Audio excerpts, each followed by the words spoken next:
দলের ভবিষ্যৎ নেতৃত্বকে শক্তিশালী করতে তরুণদের এগিয়ে আনার ওপর গুরুত্ব দিলেন বিএনপি মহাসচিব মির্জা ফখরুল ইসলাম আলমগীর। সকালে রাজধানীর জিয়া উদ্যানে শহীদ রাষ্ট্রপতি জিয়াউর রহমান এবং সাবেক প্রধানমন্ত্রী খালেদা জিয়ার সমাধিতে শ্রদ্ধা শেষে তিনি কথা বলেন। নবগঠিত যুবদল কমিটির নেতাদের নিয়ে সমাধিতে শ্রদ্ধা জানান তিনি। এ সময় দেশ ও জাতির কল্যাণ কামনায় দোয়া ও মোনাজাতে অংশ নেন। যুবদলের নতুন নেতৃত্বকে জনগণের পাশে থেকে গণতান্ত্রিক মূল্যবোধ, দেশপ্রেম ও মানুষের অধিকার প্রতিষ্ঠায় কাজ করার পরামর্শ দেন মির্জা ফখরুল।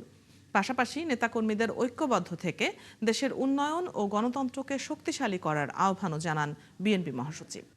বর্তমান বাংলাদেশ সরকারের একটা নীতি হচ্ছে যুবককে তারা সামনে আনতে চান, তরুণদেরকে সামনে আনতে চান এবং তারুণ্যের হাতেই বাংলাদেশের উন্নয়ন নির্ভর করছে।